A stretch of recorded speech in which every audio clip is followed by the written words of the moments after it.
The night air of Miami glittered with luxury. Crystal chandeliers glowed inside the oceanfront mansion, champagne glasses clinked like music, and a string quartet played as if the world belonged only to the rich. Guests in gowns worth more than a family's yearly rent swirled across the marble floor, their laughter shallow, their smiles sharp. This was not just a wedding, it was a performance of power. At the center of it all stood David Turner, the groom. Tall, polished, and radiating arrogance, he basked in the attention like a king on his throne. On his arm was Clara Brooks, his stunning new bride, who wore diamonds as casually as other women wore perfume. They looked like the perfect couple, the ultimate success story. But beneath David's smug smile was something far more cruel. He hadn't just invited friends and investors to witness his triumph. He had invited his ex-wife, Sophia, and he wanted her destroyed. Only a year ago, Sophia had been abandoned, thrown out while pregnant with twins. David stripped her of their home, drained the accounts, and left her to fend for herself. Rumors spread across town that she was broke, living in shame, barely surviving with her newborns. David relished those whispers. To him, humiliation was not enough. Tonight, he wanted her dragged into the spotlight so that everyone could laugh. "She'll come," David bragged to his groomsmen, swirling his champagne with a grin. "She's too proud to hide, and when she does, she'll look pathetic standing next to us. This is the final nail in her coffin." Clara smirked, tightening her diamond bracelet. "I can't wait to see her face when she realizes she doesn't belong here." Guests whispered too, eager for the spectacle. "Will Sophia dare to show up? I heard she can barely feed her children. Imagine her walking in while Clara shines like that." The string quartet swelled as the ceremony prepared to begin. But a quiet tension simmered beneath the glamour. Everyone was waiting for the same thing, the poor ex-wife's humiliation. What none of them knew was that the doors would soon open, and the woman they expected to pity would arrive as the storm that would shatter their perfect illusion. Before the glittering spectacle of David's wedding, before the whispers and the champagne, there was Sophia Turner, the woman who had once believed in fairy tales. Sophia was not born into wealth or privilege. She grew up in a quiet neighborhood outside Orlando, raised by a single mother who worked double shifts as a waitress to keep food on the table. Sophia learned early what sacrifice meant, wearing secondhand clothes, skipping parties to babysit neighbors' kids, saving every dime she could to help her mother pay the bills. She didn't complain. She believed that one day, love would lift her out of hardship. At 22, that hope seemed to come true. She met David Turner at a local charity gala where she volunteered. He was older, confident, ambitious, with the smooth smile of a man who knew how to charm a room. To Sophia, he looked like the answer to every prayer she had ever whispered. He promised stability, comfort, and a home filled with laughter. Against her mother's gentle warnings, Sophia gave him her heart, and soon after, her vows. The early days of their marriage felt like the dream she had chased her whole life. David brought her flowers, held her hand in public, whispered promises of forever. Sophia, with her kind heart, gave everything in return. She left her modest job as a receptionist to support his career, believing that being a devoted wife was her greatest duty. She cooked his meals, ironed his shirts, stayed up late waiting for him when business ran long. To her, love meant sacrifice. But as David's ambitions grew, his warmth vanished. He started staying out late, brushing off her concerns with cold excuses. He mocked her for not being glamorous enough, for not fitting in with his colleagues' wives who wore designer gowns and jewels. Sophia tried harder, learning to cook gourmet meals, stretching their small budget to buy prettier clothes. But nothing was ever enough. Then came the news that should have been a miracle. Sophia was pregnant, not with one child, but twins. She trembled with joy, imagining little feet pattering across the floor, imagining David's proud smile as he held his children. But when she told him, his reaction cut deeper than any knife. "Twins?" he scoffed, his voice dripping with disdain. "You can't even manage yourself, Sophia. How will you manage 2 babies? You're going to ruin my life." The words shattered her. What should have been the happiest moment of her life turned into the beginning of her downfall. David grew colder each day. He stopped coming home, stopped answering calls, started spending money recklessly on things Sophia couldn't understand: luxury watches, exclusive clubs, lavish parties. When her belly grew and her body ached, he didn't comfort her. He sneered.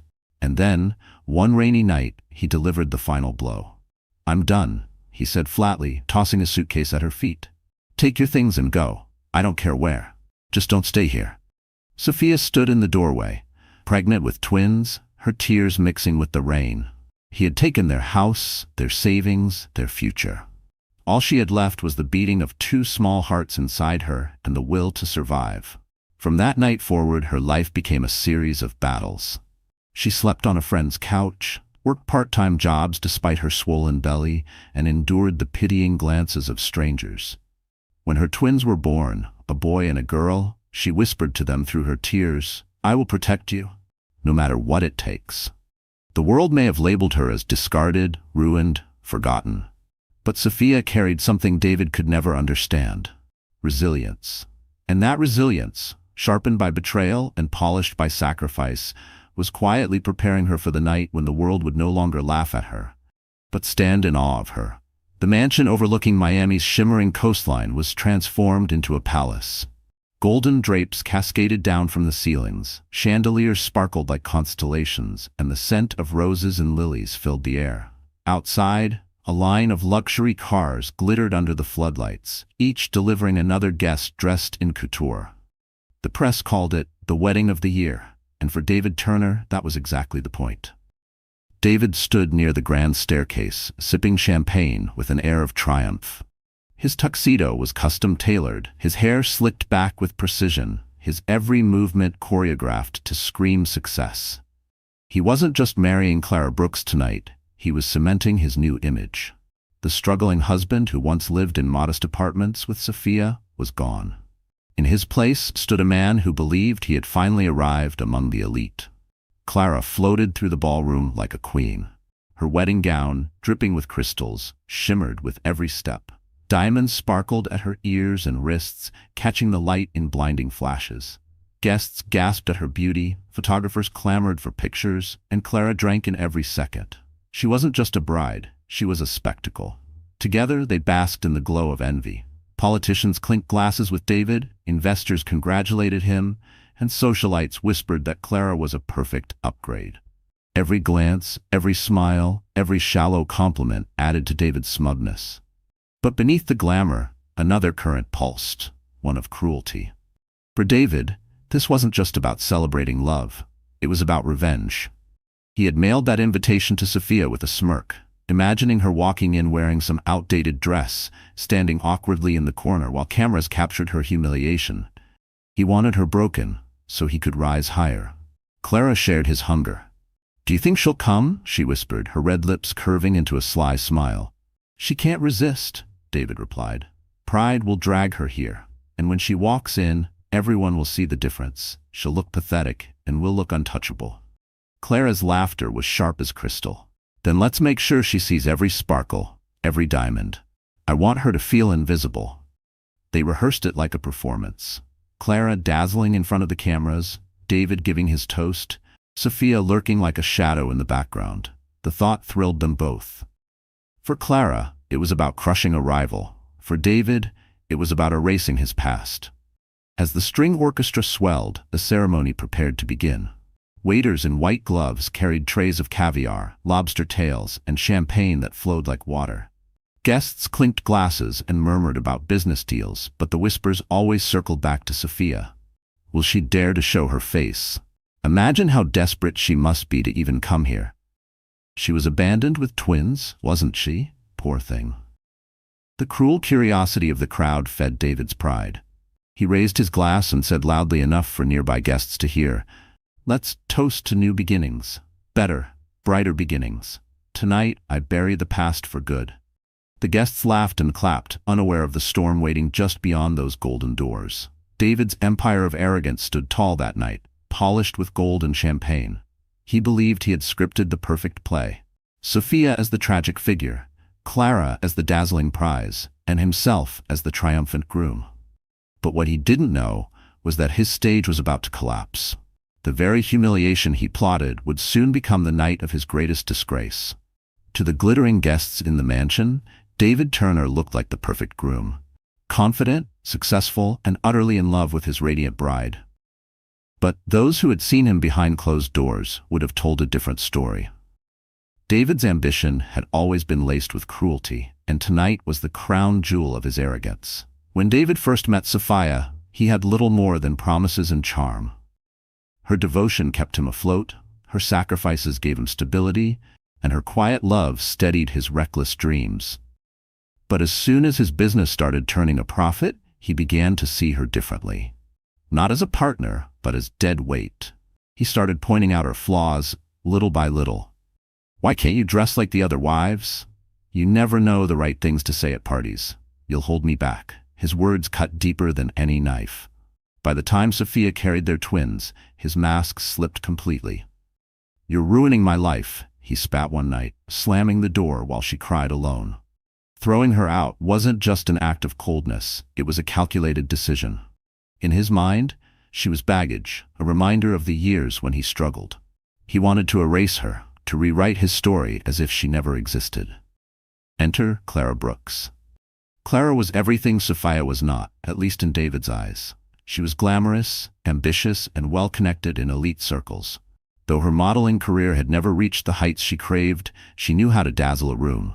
She also knew how to spot opportunity, and David was exactly that. Their relationship was never about love. It was a transaction, an alliance built on vanity and greed. Clara saw in David the wealth and status she wanted. David saw in Clara the glamorous accessory he needed to shine. Together, they fed each other's arrogance. It was Clara who planted the seed of cruelty for the wedding.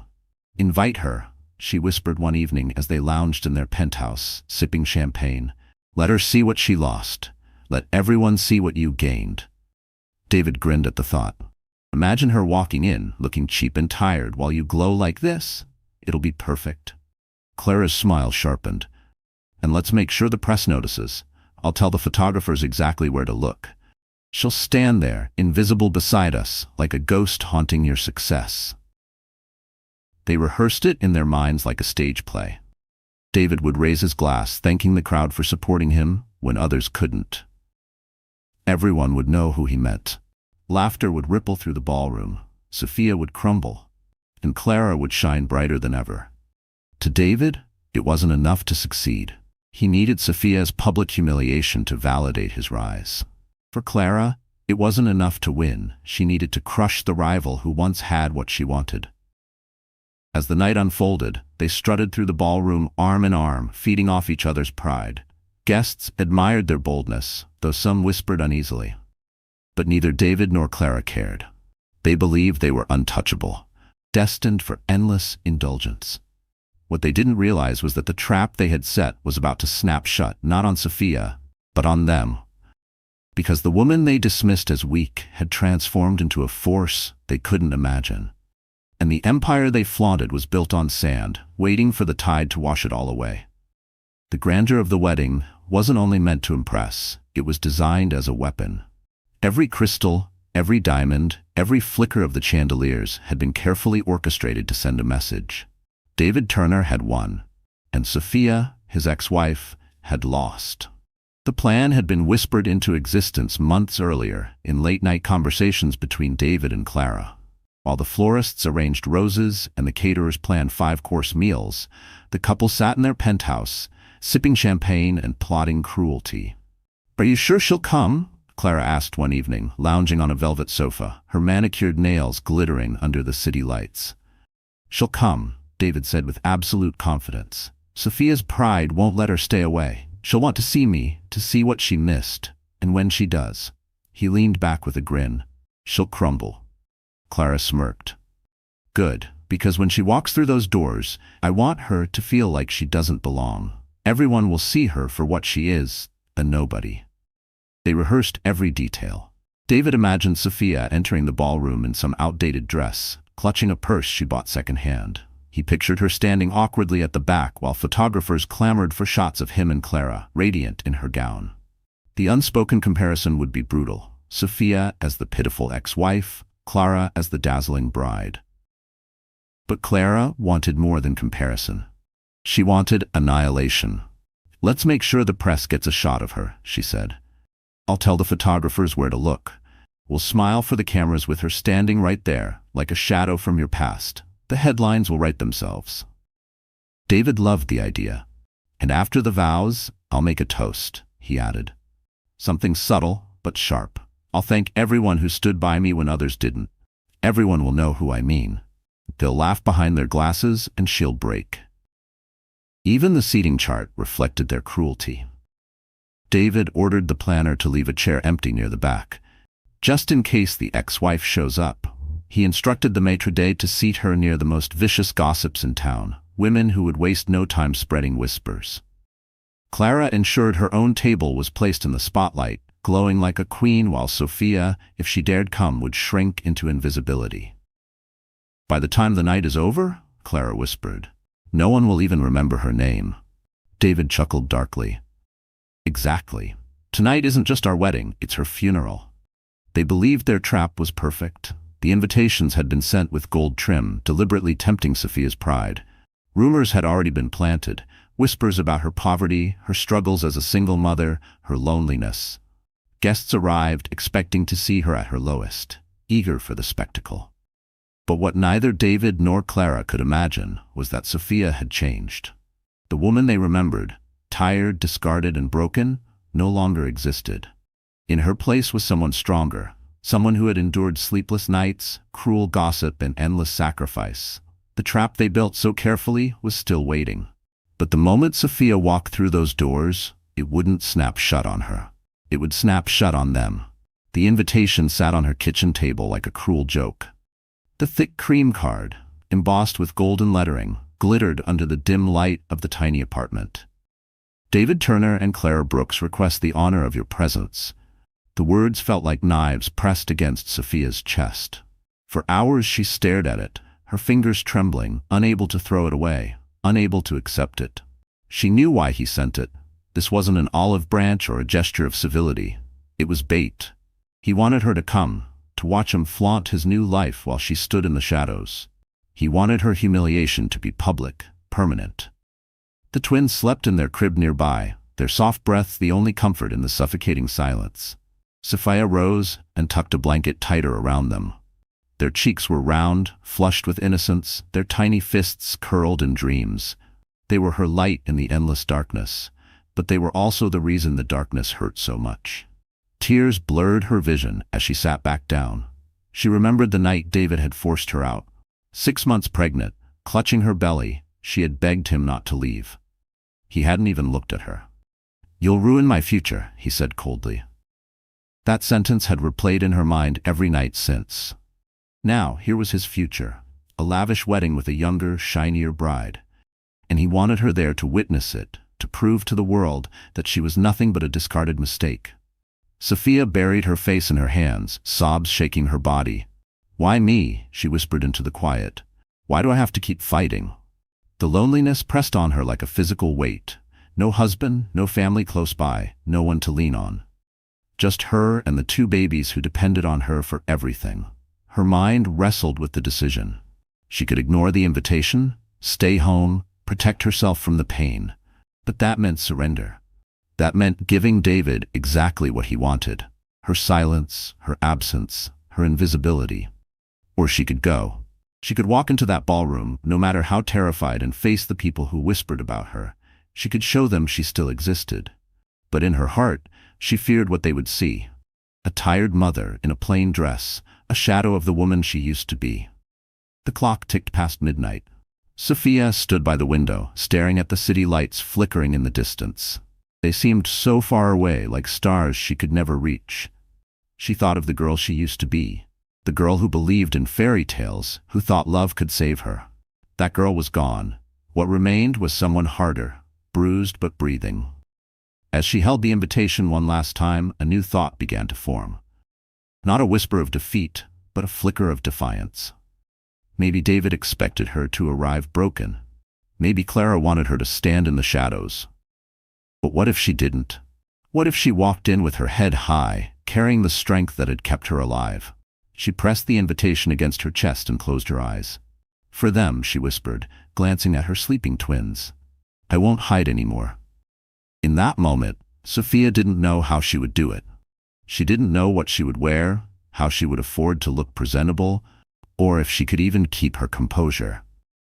But the decision was made. She would go. And without knowing it, she had just set the stage for a night that would not break her, but transform her. The morning after Sophia made her decision, she woke with puffy eyes and a heavy heart. The invitation still lay on the kitchen counter, a reminder of the humiliation waiting for her. She moved through her small apartment like a ghost, feeding the twins, folding laundry, pretending life was normal. But inside, dread clawed at her. That was when fate intervened. She heard a knock at the door. Firm, deliberate. Sophia froze, her mind racing. She wasn't expecting anyone. Carefully, she opened it, and there stood a man whose presence seemed to fill the hallway. Jonathan Hayes. Even in a simple navy suit, he carried the weight of authority. His salt-and-pepper hair was perfectly groomed, his gaze steady, his posture commanding. People whispered his name with awe, one of the richest men in America, a billionaire investor known for rebuilding collapsing companies and turning them into gold. But what the papers rarely mentioned was the man behind the fortune. Mrs. Turner? His voice was calm, deep, but not cold. Sophia blinked in confusion. Yes? He extended a card. Jonathan Hayes. I know this is unusual, but I believe we need to talk. She hesitated, clutching the doorframe. What business could someone like him possibly have with her? But Jonathan's eyes weren't sharp with judgment. They were steady, almost kind. Against her instincts, she let him in. He looked around the small apartment, at the toys scattered on the floor, at the crib pushed against the wall. His jaw tightened, not in disdain, but in recognition. Finally, he turned back to her. I received an invitation, he said quietly. The same one you did. Sophia's breath caught. The wedding? He nodded. David Turner and Clara Brooks are desperate for attention. Their event is more of a publicity stunt than a celebration, and I know why you were invited. Her face flushed with shame. To humiliate me. Jonathan didn't deny it. Instead, he studied her carefully. I know what it's like. My mother was once in your shoes. She raised me alone after my father walked out to chase a younger woman. She was shamed, whispered about, discarded. But she never gave up. And I swore that one day, if I ever saw another woman put through that same cruelty, I would not stand by. Tears burned Sophia's eyes. She hadn't expected compassion, especially from a man of his stature. But what can I do? She whispered. I'll walk in there and they'll tear me apart. Jonathan leaned forward. Not if you walk in on my arm. She stared at him, stunned. What? Let me help you, he said simply. I have resources, influence, and a reputation that even David Turner can't touch. If you want to face them, don't do it alone. Do it with me. I'll make sure no one ever dares to laugh at you again. Sophia shook her head, overwhelmed. Why me? You don't even know me. Jonathan's expression softened. Because I know your strength. I see it in your eyes. You've survived what most people would collapse under. And those children deserve to see their mother, not as a victim, but as a woman who stood tall. The room was silent except for the twins stirring in their crib. Sophia looked at them, then back at Jonathan. For the first time in months, hope flickered in her chest. Will you let me? He asked gently. Her lips trembled as she nodded. Yes. And with that single word, the balance shifted. Sophia was no longer alone. The game David thought he controlled had just gained a new player, one far more powerful than he ever imagined. The next 48 hours unfolded like a dream Sophia never dared to imagine. After she agreed to Jonathan's offer, the billionaire wasted no time. He summoned a team, stylists, designers, and consultants who seemed to appear out of nowhere, each carrying sleek cases and racks of clothing that glittered like jewels. Sophia watched in disbelief as her cramped apartment turned into a makeshift studio. Rolls of fabric swished across the room, mirrors were set against the walls, and makeup artists laid out brushes like surgeons preparing for an operation. For a moment, Sophia felt like an imposter. She was a single mother living paycheck to paycheck. She wasn't supposed to be here. But Jonathan's voice cut through her doubt. Sophia, this isn't about pretending to be someone else. It's about reminding the world who you already are. The stylists worked with quiet efficiency. They measured her, draped silk across her shoulders, and debated colors under their breath. At first, Sophia resisted. "This is too much. I can't afford any of this." Jonathan stepped forward, his tone firm but kind. "You don't have to. Let me handle it. Consider it an investment in you." She swallowed her protest and allowed them to continue. Soon, she was standing on a platform while a seamstress pinned a gown that shimmered like moonlight. The fabric hugged her figure, elegant yet commanding, with a neckline that framed her strength rather than hiding it. When she caught her reflection in the mirror, her breath hitched. For the first time in years, she didn't see a discarded wife. She saw a woman. The transformation didn't stop at the dress. Her hair, once always tied in a hurried bun, was styled into soft waves that cascaded over her shoulders. Her makeup was subtle but powerful, accentuating the fire in her eyes rather than masking it. Every detail whispered of confidence, dignity, and resilience. Meanwhile, Jonathan arranged care for the twins. A nanny, warm and professional, tended to them with gentle hands, dressing them in matching outfits of crisp white and pale blue. Tiny shoes were slipped onto tiny feet, and Sophia's heart swelled as she saw her children looking like the little princes and princess she always believed they were. When everything was ready, Jonathan asked the room to clear. He guided Sophia toward a full-length mirror. "Look," he said softly. Sophia hesitated, then raised her eyes. What she saw made her knees weak. Gone was the weary woman in faded clothes, the mother who cried herself to sleep. Before her stood someone radiant, someone who belonged not in the shadows but in the light. Her voice trembled. "I don't recognize myself." Jonathan shook his head. "You should. This has always been you. David just tried to make you forget." Tears burned in her eyes, but this time they weren't from sorrow. They were from release, from the dawning realization that she was stronger than she had ever believed. Jonathan extended his hand. "Sophia, tomorrow you will walk into that mansion not as a victim, but as a storm, and no one, not David, not Clara, will ever erase you again." She placed her hand in his. "Steady now. Then let's do it." And in that moment, a plan born of cruelty turned into something else entirely. The stage that David had built for humiliation would soon become the place of Sophia's rebirth. The wedding was already in full swing when whispers rippled through the crowd outside the Miami mansion. Guests who had stepped out to smoke or to pose for photographs near the luxury cars suddenly froze, their eyes lifting to the night sky. A low hum cut through the music and laughter, growing louder until it demanded attention. It wasn't a limousine that arrived. It was a private jet. The sleek silver aircraft descended gracefully onto the manicured lawn beside the estate, its polished body gleaming under the floodlights. Gasps erupted from the guests and phones shot into the air as everyone scrambled to record the scene. "Who on earth is arriving by plane?" one woman exclaimed, clutching her diamond necklace.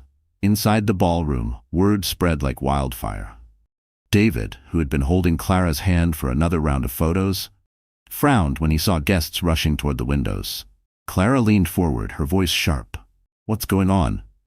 The jet door opened and silence fell over the lawn. First, a man stepped out, Jonathan Hayes. His presence alone commanded the crowd, his tailored suit gleaming, his every movement radiating wealth and authority.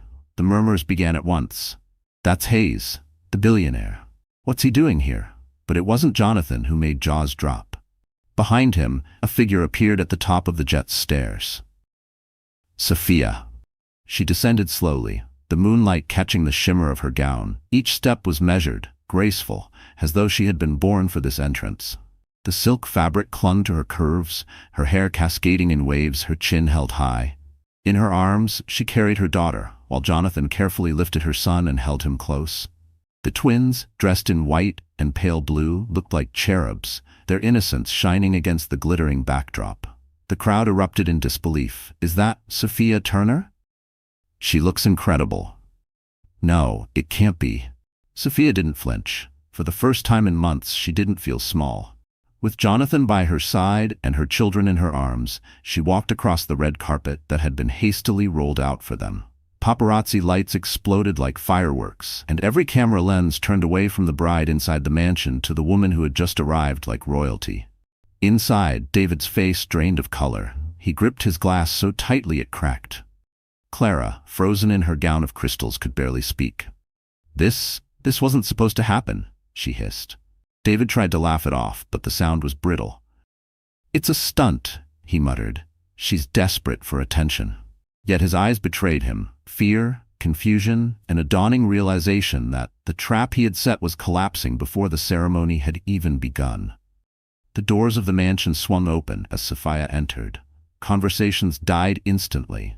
Heads turned. The music faltered.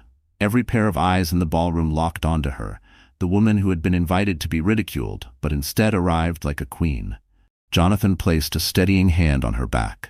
She held her head higher, her steps echoing against the marble floor. The twins gurgled softly, their innocence softening the tension. For the first time, Sophia felt the weight of power shift, not toward David, not toward Clara, but toward herself. And as she walked past the stunned guests, the whispers began again.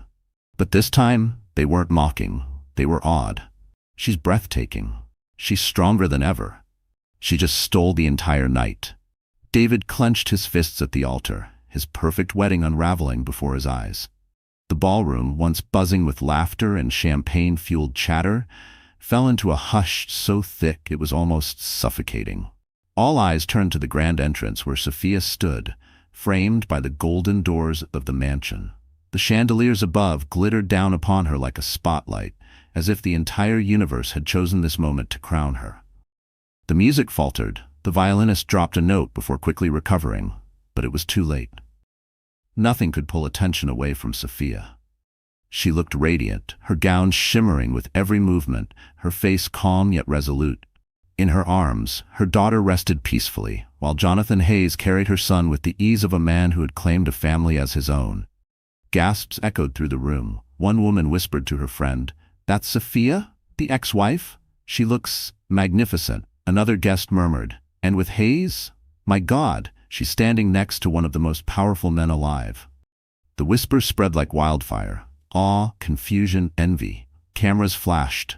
Even the most jaded socialites leaned forward, unable to deny the raw power of her entrance. Clara's perfect smile cracked as she clutched David's arm with nails that dug into his sleeve. "Why is she here? And why with him?" Her voice was a hiss, sharp enough to slice glass. David's jaw clenched. His eyes burned with rage as he tried to steady himself. This was not the script he had written. Sophia was supposed to be small, invisible, broken. Instead, she was the storm stealing every ounce of oxygen in the room. He forced a laugh, though it rang hollow. "She thinks this little show will change anything? She's still nothing. Just wait, they'll see." But even as he spoke, his confidence wavered. He saw the way the guests looked at her, not with pity, but with respect. The same investors he had spent years flattering now turned their attention toward Jonathan, who walked beside Sophia with effortless authority. Every step she took seemed to strip away David's illusion of power. The officiant, flustered, tried to regain control of the ceremony, but no one listened.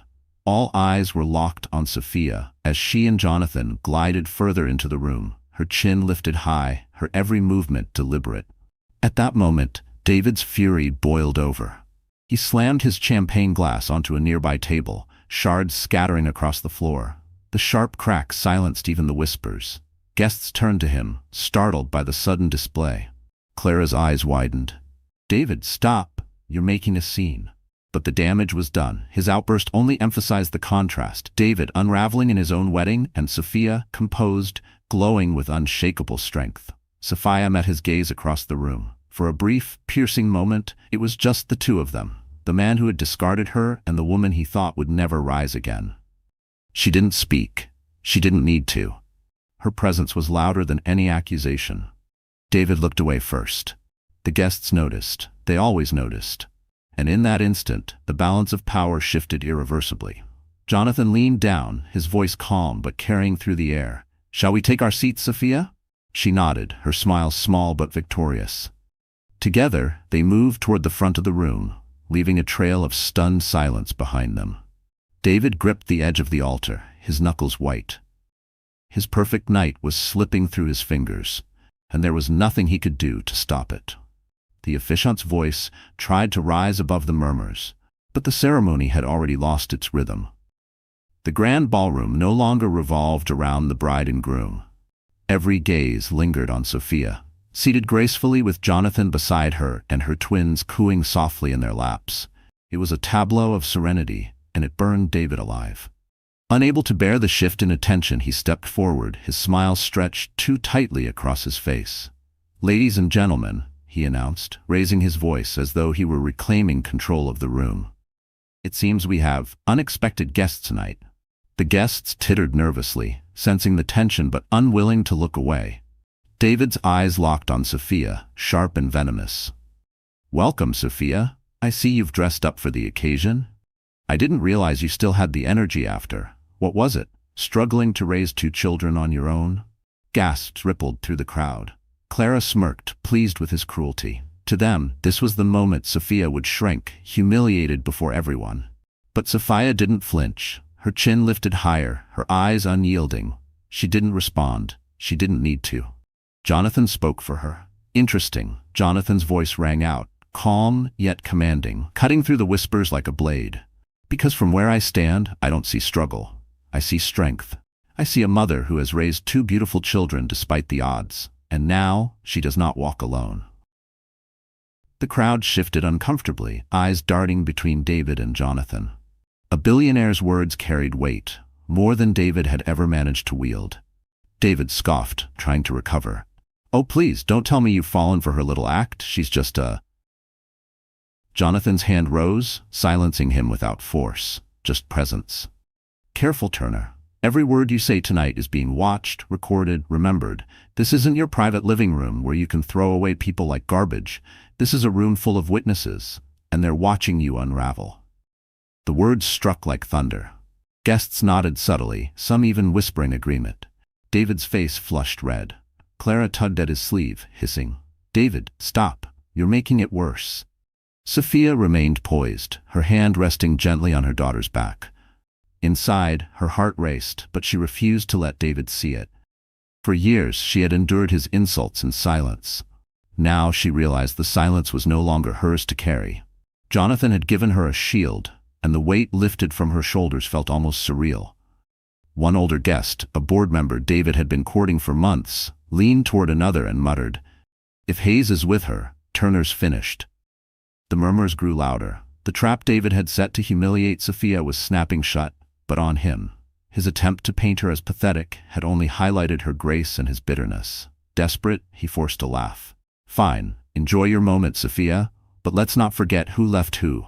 I built this life. You had nothing." Sophia finally spoke, her voice calm but ringing clear across the ballroom. "And yet, David, with all your wealth and all your cruelty, you still can't take from me the one thing that matters." She looked down at her twins, then back up with fire in her eyes. Dignity. The room erupted. Some gasped, others clapped softly, as if unable to contain themselves. David's mask cracked completely. His jaw tightened, his fists clenched, his wedding night slipping further from control. And the more he fought, the more the world saw not a groom in triumph, but a man drowning in his own venom. The ballroom was no longer a wedding, it was a theater, and every guest sat spellbound, waiting for the next act to unfold. David's face burned crimson, his arrogance unraveling thread by thread. Clara's crystal-covered gown glittered under the chandeliers, but she looked pale, her grip on David's arm trembling. Sophia remained calm, seated with Jonathan beside her and the twins in her arms. The whispers around the room grew louder. People leaned in, hungry for the truth behind her sudden, dazzling return. David tried to seize control again. He stepped forward, raising his voice. "Let's not forget why we're here tonight. This is my wedding, not a circus for an uninvited guest and her baggage." He waved his hand dismissively toward the twins, his voice dripping with venom.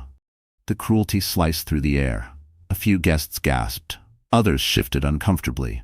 Even among the elite, there were lines one didn't cross, and insulting children was one of them. Sophia rose slowly, her gown flowing around her like a river of light. She held her daughter close, her son resting peacefully in Jonathan's arms. Her voice was steady, clear, carrying across the ballroom without effort. "Baggage," she repeated softly, but with steel beneath the word. "These children are not baggage, David. They are your children." The room exploded. Gasps, whispers, and shocked cries ricocheted off the marble walls. "His children?" one woman hissed. "But he never said." "Twins? My God, they're his?" The ripple of scandal swept across the ballroom like wildfire. David's face froze, his smugness replaced with panic. "That's a lie," he snapped. "You can't prove anything." Sophia's gaze cut through him like glass. "You know it's the truth. You threw me out when I was carrying them. You left me alone to give birth while you paraded around with Clara, and now you dare to call them baggage?" Her words cracked open the silence, filling the room with the raw weight of betrayal. Guests turned to one another, murmuring, their respect for David evaporating with every second. Jonathan stood then, still holding the boy, his stature commanding the room. "I have seen the documents," he said firmly. "Birth certificates, hospital records. There is no doubt. These are David Turner's children. And yet, he abandoned them." The murmurs grew into outrage. A man at the front shook his head in disgust. "He abandoned his own blood?" A woman near the back whispered, "And she raised them alone. How did she survive?" Clara stumbled back a step, her eyes wide. "David, you told me." David hissed at her under his breath, but the damage was already done. The image he had so carefully crafted, successful, powerful, untouchable, was crumbling in front of the very people he had wanted to impress.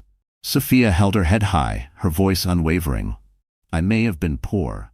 I may have been broken, but I was never alone. I had them, and they gave me the strength to keep going when you tried to erase me." Applause broke out, not loud, not yet, but soft, steady, growing from one corner of the room. Guests who had once sneered at her now nodded with respect. The tide had turned completely. David's chest heaved with fury. "You think this changes anything?" he roared. "You're still nothing without me." Jonathan's reply was sharp as steel. "No, Turner, you're nothing without them, and tonight, everyone sees it." The ballroom held its breath, the weight of truth crushing David's empire of lies. The revelation hung in the air like smoke after an explosion.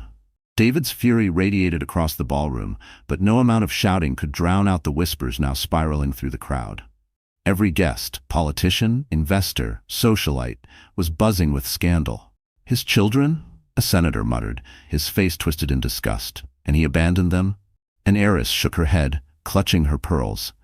"Unbelievable, to think I once praised his integrity."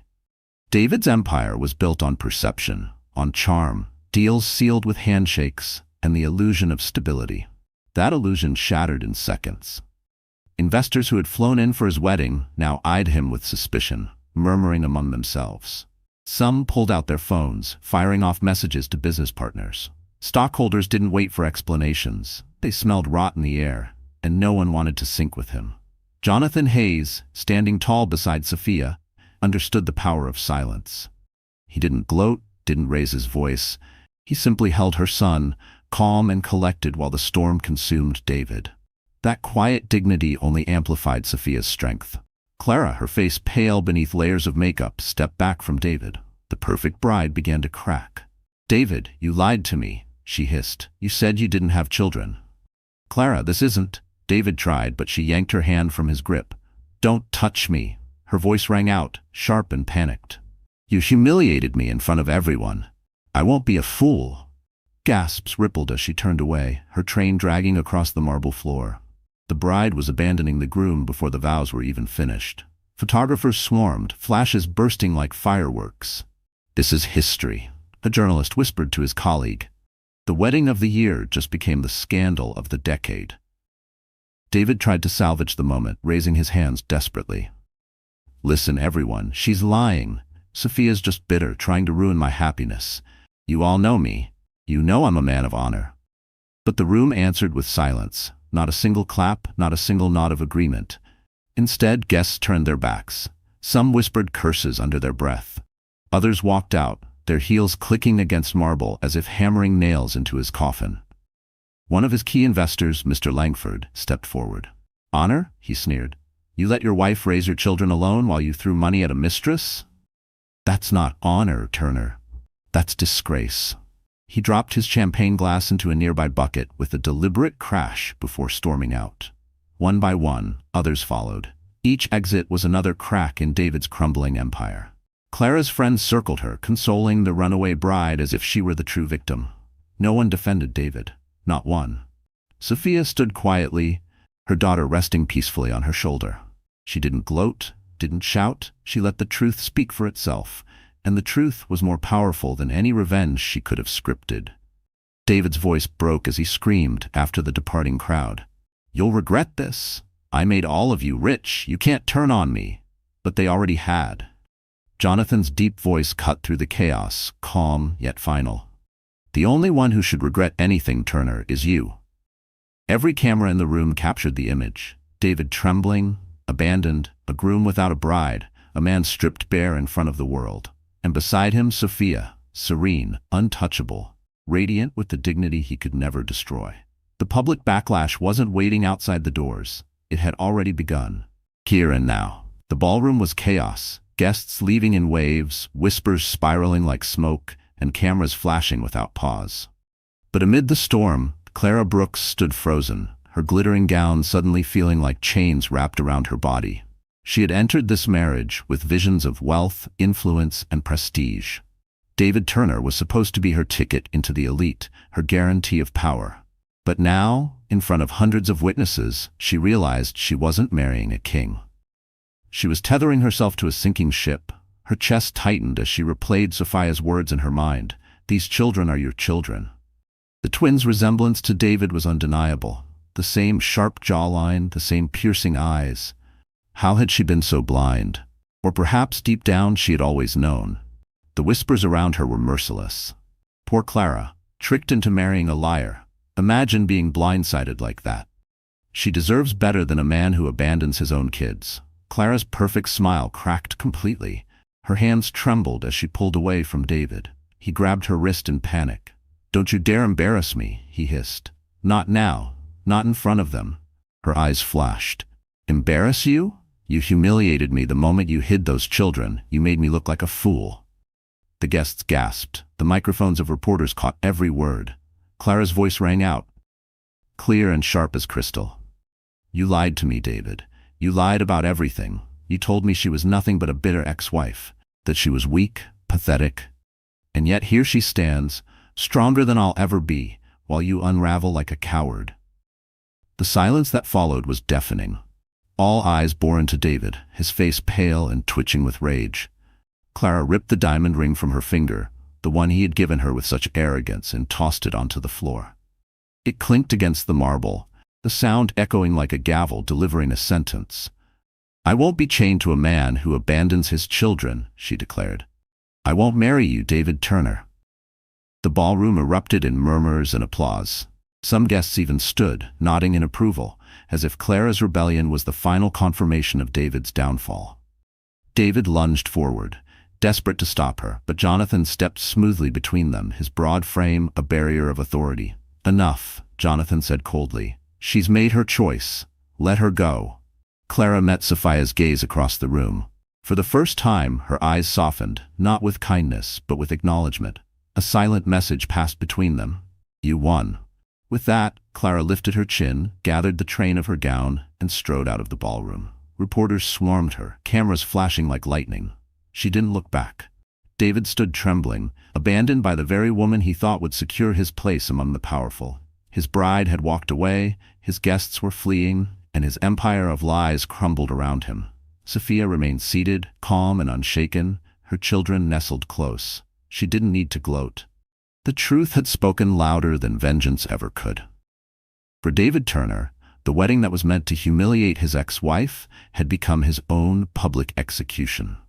And the knife had been twisted not just by Sophia, but by the bride who left him standing alone. The ballroom had already turned into a stage of disgrace, but no one expected the final curtain to fall so swiftly. Just as Clara disappeared through the golden doors, abandoning the groom she once flaunted, a sudden commotion erupted near the entrance. Uniformed officers stepped inside, 3 men and 1 woman, their presence slicing through the luxury like a blade. Their polished shoes echoed against the marble, the sound colder than any violin. Guests froze mid-sentence, glasses of champagne halfway to their lips. The string quartet stopped altogether. David's eyes widened, his bravado faltering. "What is this?" he barked, forcing a laugh that sounded hollow. "Some kind of mistake? This is my wedding, for God's sake." The lead officer, a stern man with a hard jawline, raised a folder. "David Turner, we have a warrant for your arrest." The words thundered through the room. Gasps filled the air, followed by frantic whispers. Arrest? On his wedding day? David staggered back, his face pale. Arrest? For what? This is insane. Do you know who I am? The officer's gaze didn't waver. You are being charged with fraud, embezzlement, and tax evasion. We have evidence of falsified financial statements, offshore accounts, and illegal transfers connected to your company. You are coming with us. The crowd erupted in shock. Investors clutched their phones, hastily texting partners. Some guests shook their heads, muttering curses under their breath. I knew it, one man hissed. Too good to be true. David spun wildly, searching for support. This is a setup. She did this. He pointed at Sophia, his finger trembling with rage. She's behind this, she and that billionaire. Jonathan Hayes rose calmly, his posture unshaken. Don't flatter yourself, Turner. The law doesn't move at my command. Your crimes caught up with you all on their own. Sophia remained silent, holding her daughter close. Her heart pounded, but her face stayed serene. For years she had endured his cruelty without power. Tonight she didn't need to lift a finger. Justice had arrived on its own. David lunged toward Jonathan, his voice breaking. You ruined me. You took everything. Jonathan didn't flinch. His tone was sharp, final. No, Turner. You ruined yourself. You abandoned your family. You gambled away your dignity. And now you've gambled away your freedom. The officers seized David's arms, snapping handcuffs around his wrists with a metallic click that rang through the ballroom. Guests gasped, some even pulling out their phones to capture the moment. The man who once strutted with arrogance now stood shackled, sweat beading on his forehead. Clara's voice rang from the doorway, sharp and cutting. Good luck explaining this to the tabloids, David. You wanted a spectacle? You got one. She turned and vanished, leaving him to choke on her words. The officers began leading him out, but David fought, thrashing against their grip. No, you can't do this. I built this empire. I made you all rich. You'll regret turning on me. But the ballroom answered with silence. No one defended him. No one moved to stop the authorities. His empire had collapsed in a single night, and all that remained was the hollow echo of his downfall. Sophia exhaled slowly, tears brimming in her eyes, not of sorrow, but of release. She looked down at her children, whispering softly, "It's over." And as David was dragged through the golden doors, cuffed and broken, the guests turned their gaze back to Sophia. For the first time she wasn't seen as a victim. She was seen as a woman who had endured, who had risen, who had reclaimed her dignity in the very place he tried to destroy it.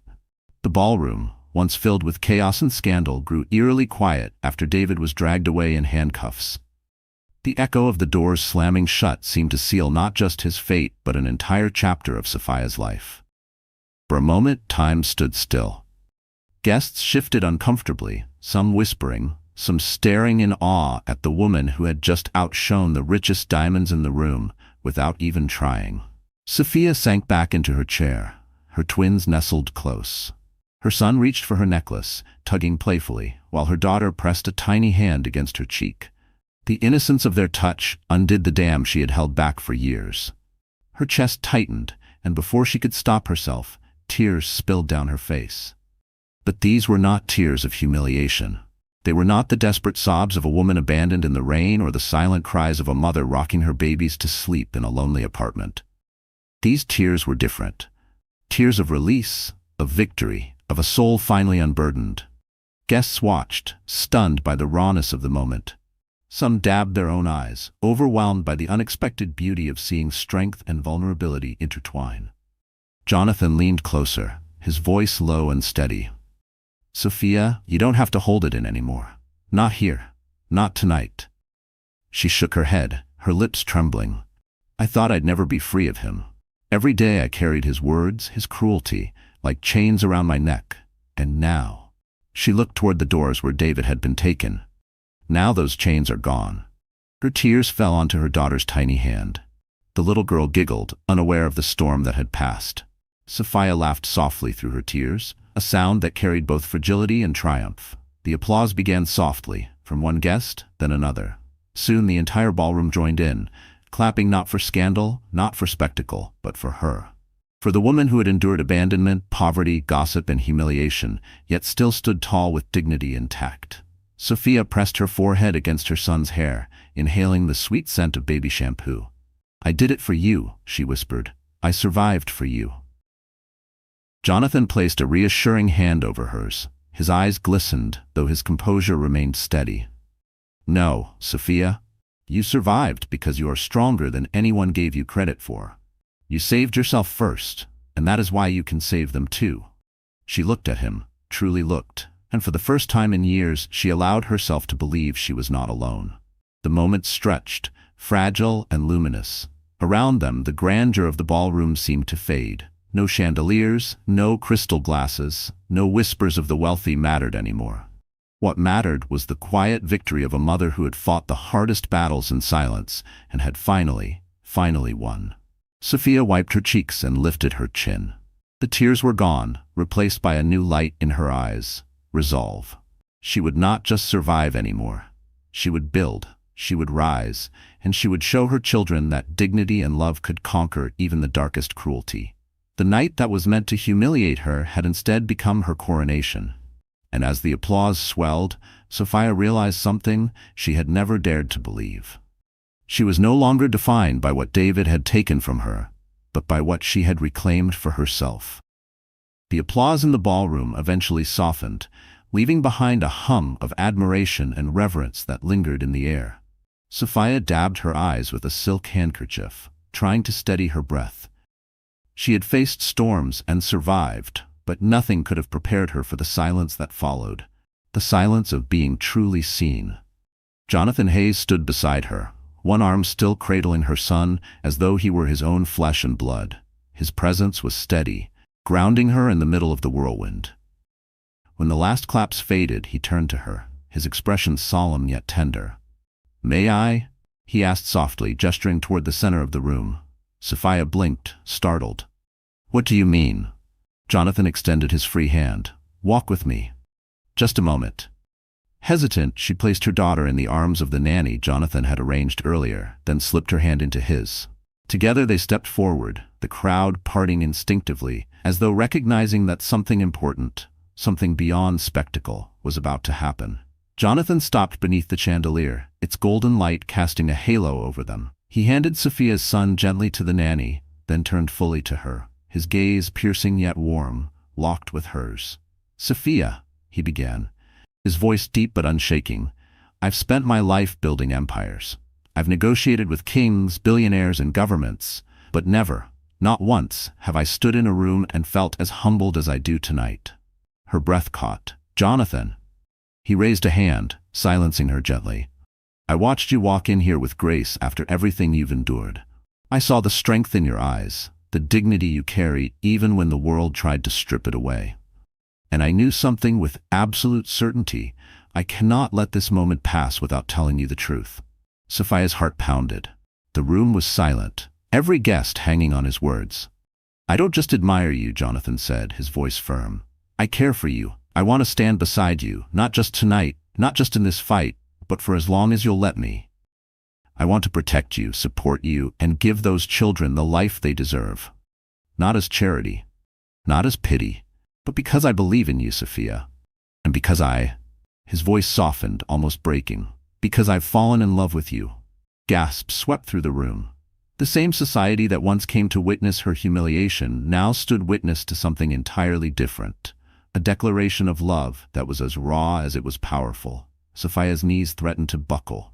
Tears welled again, but this time they carried no sorrow.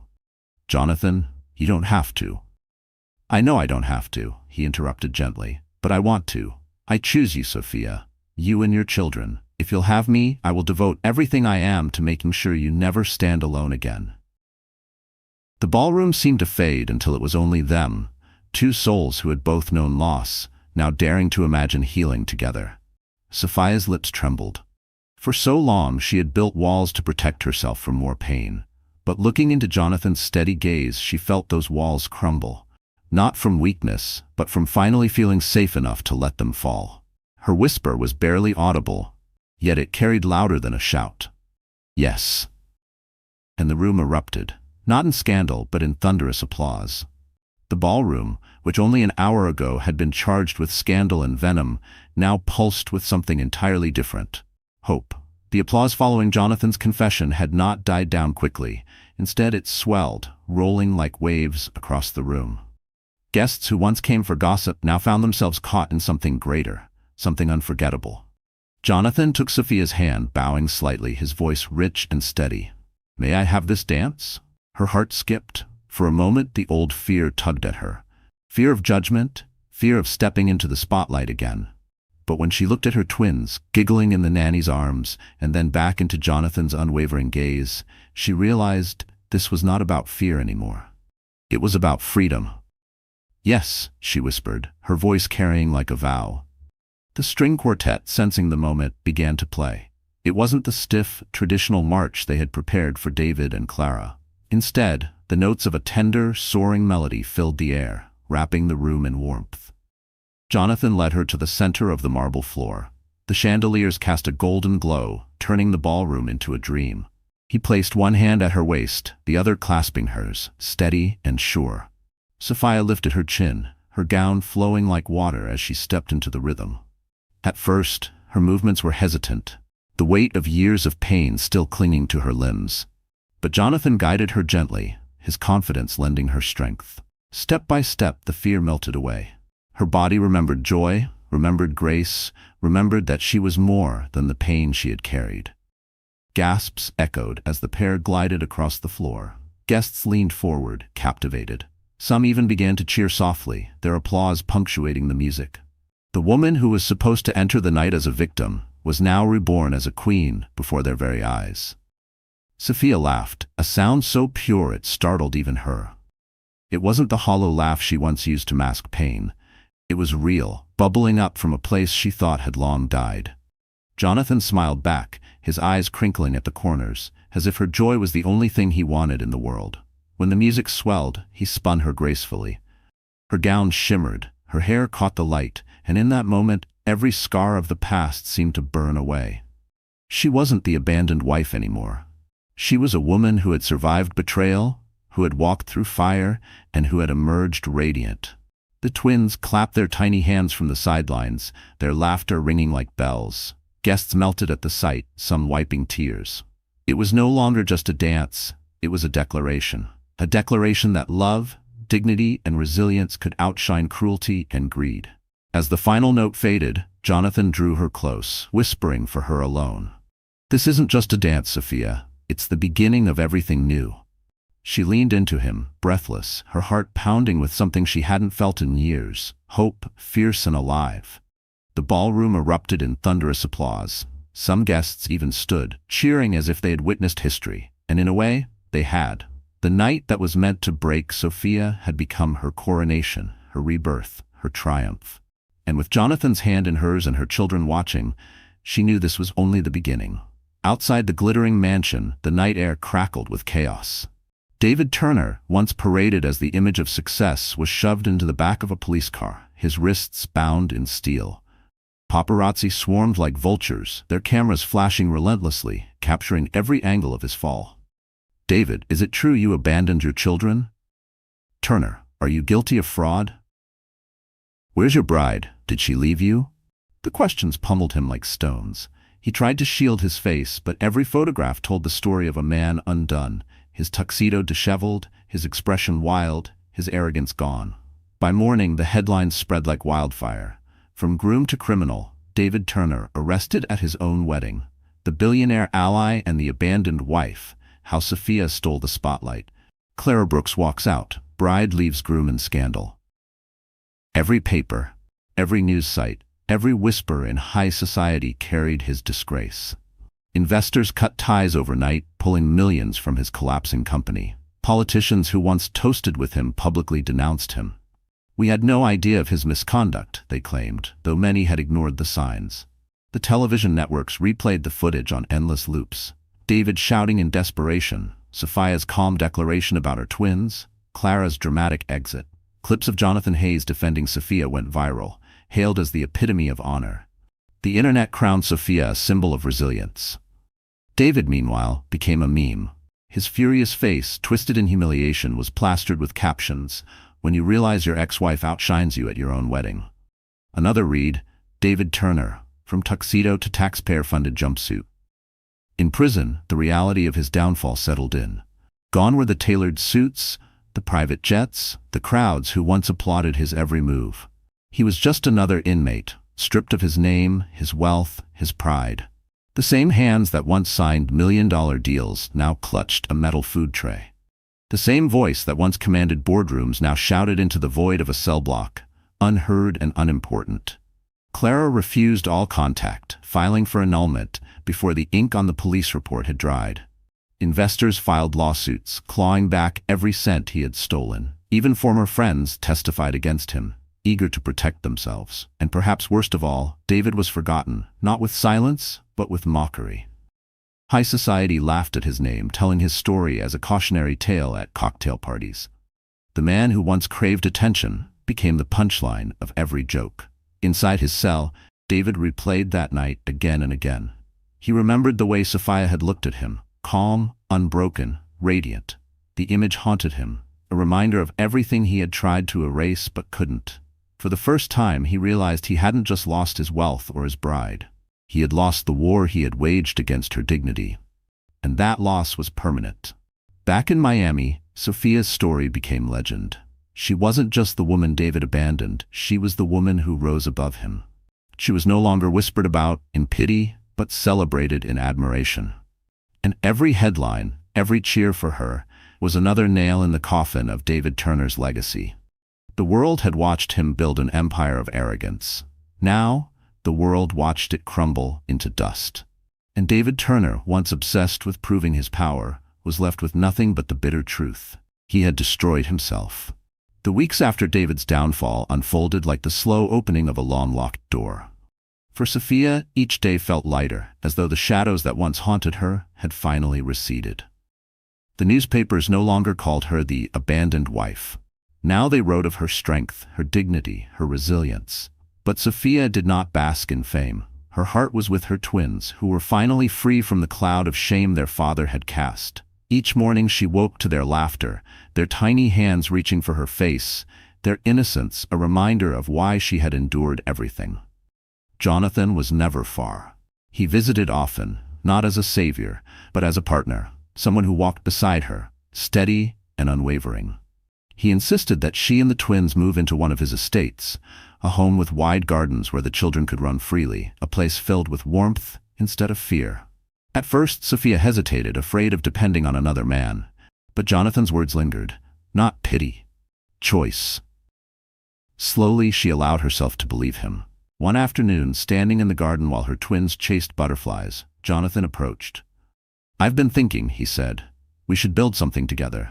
Not for me, not even for us, but for women like you.